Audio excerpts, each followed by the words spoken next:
bersama-sama merindukan hati yang melayani, hati yang penuh syukur. Terlebih tadi kita sudah mendengarkan talkshow yang luar biasa dari Bapak Hendrik Sembiring. Begitu banyak pelajaran-pelajaran hidup bagi kita. Tidak pandang itu yang muda, tidak pandang itu yang sudah berkeluarga atau yang tua. Nggak harus tunggu mau mati dulu baru bisa melayani. Jadi mari kita bersama-sama memuji Tuhan untuk kemuliaan Tuhan, untuk membahagiakan hati Tuhan.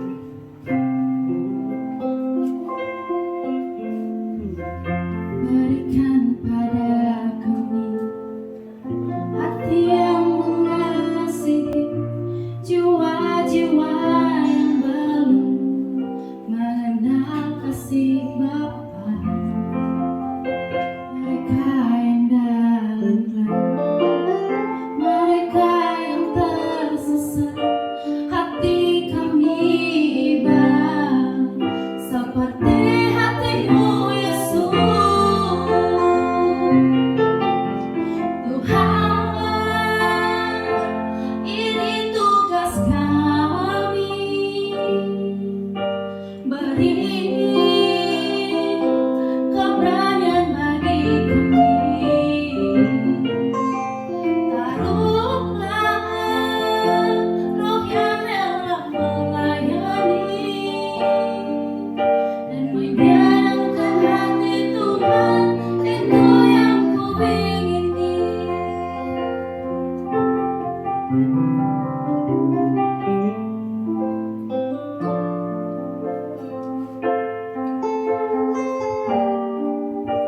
Mari saudara-saudaraku, kita renungkan. Kita bukan siapa-siapa. Kita bukan orang yang baik. Kita bukan juga orang yang buruk. Tetapi Tuhan tak pernah pandang kamu buruk, kamu baik. Semuanya Tuhan kasihi. Semuanya Tuhan berkati.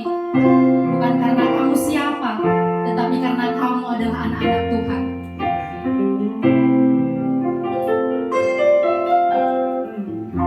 Berikan pada kami hati yang mengasihi, jiwa-jiwa yang belum mengenal kasih Bapa.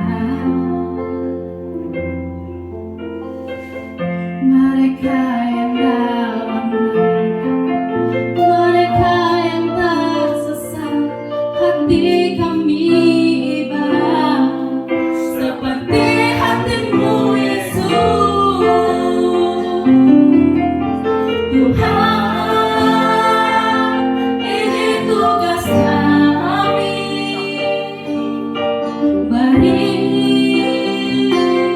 keberanian bagi kami.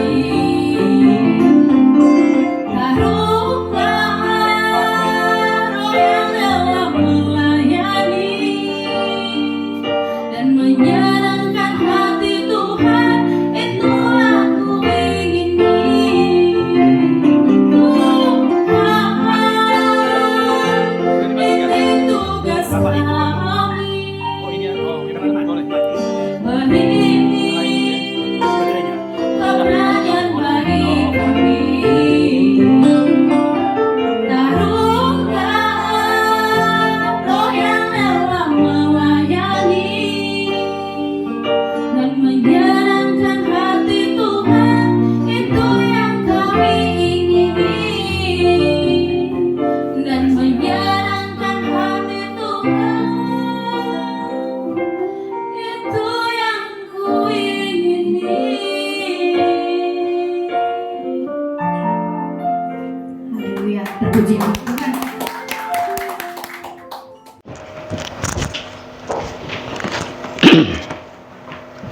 Shalom. Saudara diberkati malam ini, amin. Iya, saya pribadi sangat diberkati dengan kesaksian dan hal-hal yang luar biasa yang disampaikan oleh Bapak Hendrik Sembiring, melayani sebagai gaya hidup. Maka sebagai closing reflection, saya baca dari Markus pasal 10 ayat yang ke-45.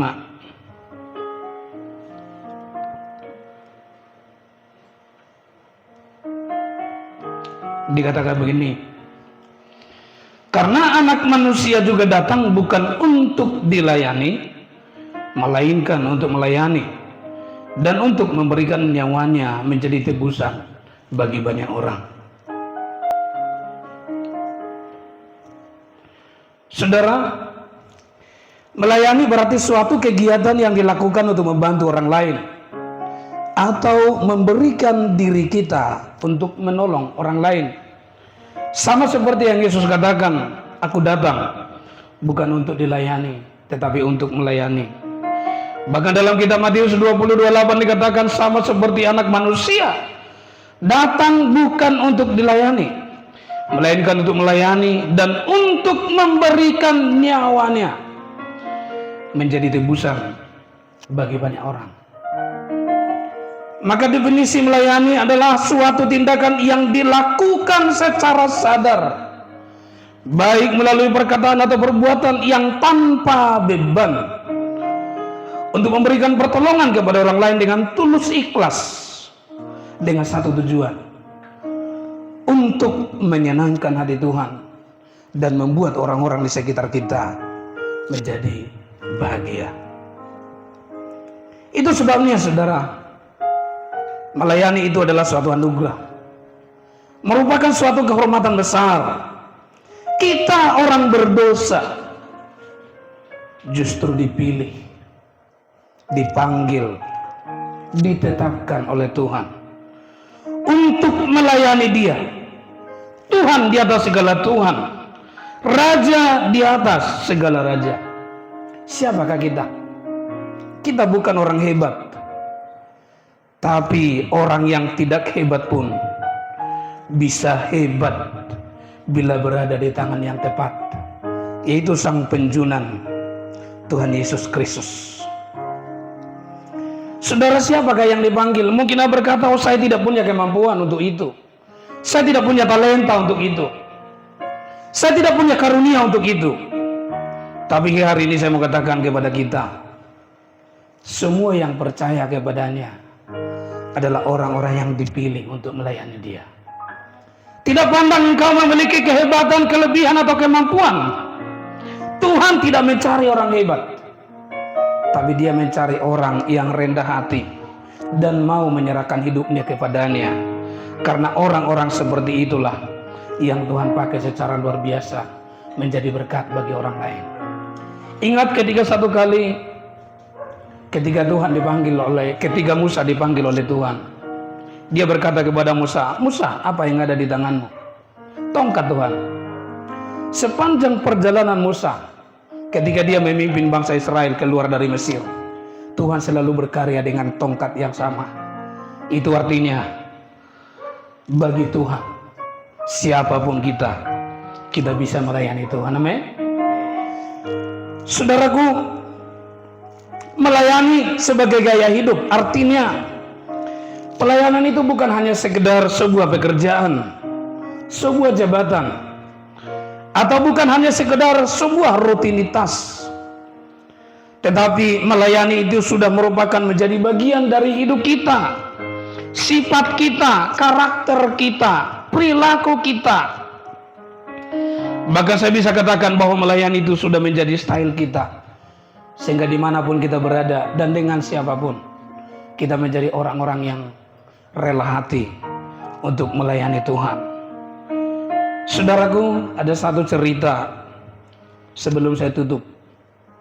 Ada seorang pemuda, ketika dia masih kecil, remaja, ada pendeta berkata, hai anakku, serahkanlah hidup untuk melayani Tuhan. Lalu dia berkata kepada pendeta ini, Pak Pendeta, saya masih terlalu muda untuk melayani. Lalu akhirnya saya masih sekolah dulu Pak Pendeta. Lalu akhirnya sekolah, tamat SMA, masuk perguruan tinggi. Lalu dia lulus perguruan tinggi. Setelah dia lulus, pendeta berkata, hai anakku, ini saatnya engkau menyerahkan hidupmu untuk melayani Tuhan. Tapi dia berkata kepada pendeta, Pak Pendeta, saya masih pengangguran, saya harus cari kerja dulu Pak Pendeta. Lalu akhirnya dia dapat pekerjaan, promosi. Akhirnya dia dapat jabatan yang tinggi. Setelah dia punya jabatan yang tinggi, pendeta berkata kembali kepadanya, "Anakku, ini saatnya kau melayani Tuhan." Lalu dia menjawab pendeta itu, "Pak Pendeta, saya terlalu sibuk untuk melayani. Saya banyak pekerjaan. Sekarang saya menjadi direktur sebuah perusahaan yang sangat besar. Jadi saya tidak ada waktu untuk melayani Tuhan." Lalu saudaraku, ketika dia sudah tua, sakit-sakitan, dia berkata, "Pak Pendeta, saya mau melayani Tuhan." Lalu Pak Pendeta berkata kepadanya, lalu memberi dia setangkai bunga yang sudah layu. Dan berkata, "Hidupmu ibarat setangkai bunga yang sudah layu. Kau sudah tidak bisa berbuat apa-apa. Ketika engkau sakit-sakitan baru engkau berkata, ini saatnya aku melayani Tuhan. Dari dulu Tuhan memanggil engkau untuk melayani melalui mulutku.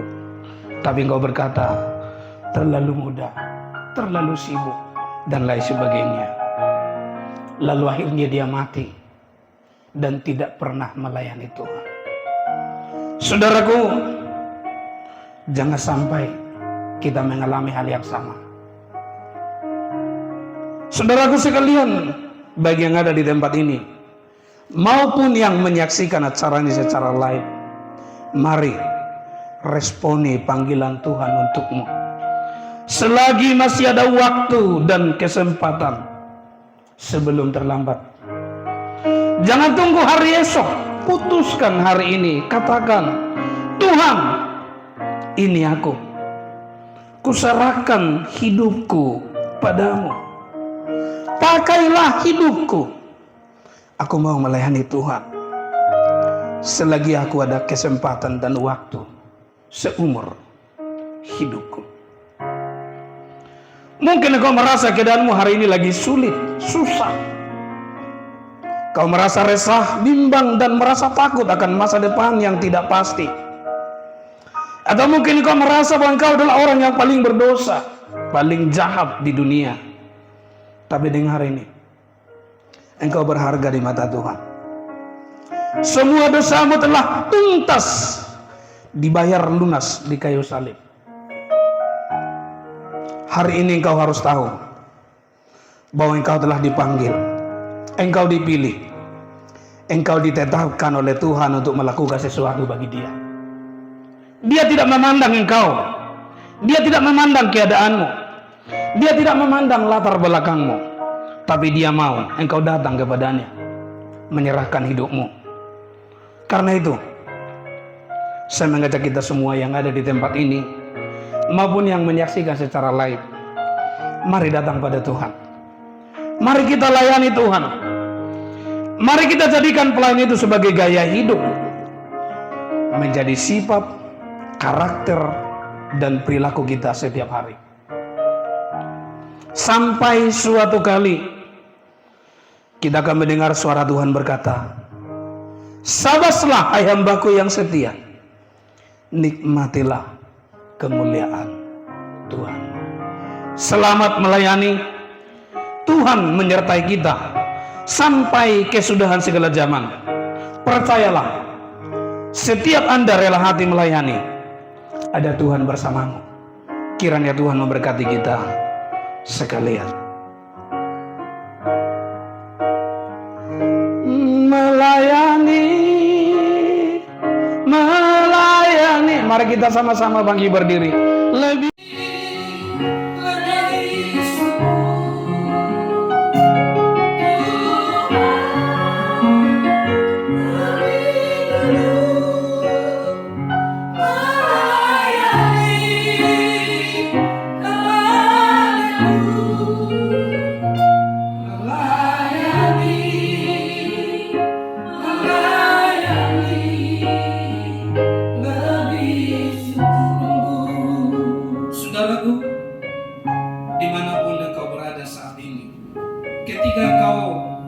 menyaksikan acara ini secara live, inilah saat yang tepat.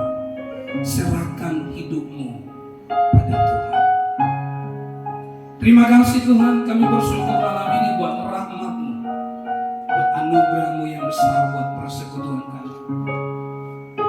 Dari awal acara sampai sebentar akan berakhir, kami sangat diberkati, baik oleh kesaksian dari hamba-Mu yang luar biasa, di mana Engkau telah mengangkat dia dari lumpur dosa dan menjadikan dia menjadi alat di tangan-Mu. Dan kami berharap Tuhan berdoa melalui dia, nama Tuhan dipermuliakan dan banyak orang akan dibawa kepada kerajaan Allah. Akan banyak hati yang dipulihkan dan akan banyak orang yang menemukan panggilannya dan menyerahkan hidup untuk melayani Tuhan. Kami semua yang ada di sini Tuhan, pakai kami. Kami mau melayani Tuhan. Kami serahkan hidup kami kepada Tuhan. Inilah kami Tuhan. Inilah keberadaan kami. Pakailah kami Tuhan. Kami sadar memiliki banyak kekurangan dan kelemahan. Tapi satu hal yang pasti, bahwa Tuhan ada bersama kami. Tuhan menyertai kami. Tuhan di pihak kami. Dan melalui orang-orang yang memiliki kekurangan dan kelemahan inilah Tuhan akan berkarya, membawa banyak orang untuk dipulihkan, diteguhkan, diberkati, menyerahkan hidup untuk melayani Tuhan dan mempermuliakan nama Tuhan, sehingga hidup kami benar-benar menjadi alat untuk hormat kemuliaan bagi nama-Mu. Siapapun kami yang hadir hari ini, bagi yang menyaksikan acara ini secara lain, dijamah Tuhan, hati kami dijamah, roh kami dijamah, sehingga sepulang dari tempat ini kami menetapkan hati untuk melayani Tuhan. Terpujilah Tuhan hari kau sampai selamanya. Berkatilah komunitas bengkel kehidupan ini, berkati setiap orang-orang yang terlibat di sini. Pakai kami semua menjadi berkat buat daerah Tiga Lingga khususnya, keluarga kami, anak-anak kami, usaha dan pekerjaan kami, semuanya menjadi sarana bagi hormat kemuliaan bagi Tuhan. Berkati juga keluarga besar MMKP ya Tuhan. Berkati mereka suami istri anak mereka, berkati usaha ini Tuhan. Terima kasih Bapa, terpujilah nama-Mu. Segala puji, hormat, kemuliaan, kebesaran dan keagungan hanya bagi Tuhan, hari ini kekal sampai selama-lamanya. Anugerah yang besar dari Allah Bapa, cinta kasih daripada Yesus Kristus, serta persekutuan Roh Kudus menyertai, melindungi, memelihara, memberkati kita sekalian hari ini sampai Yesus Maranatha untuk melakukan pekerjaan-pekerjaan besar bagi Dia. Sama-sama kita yang diberkati berkata, amin, amin. Shalom, selamat malam.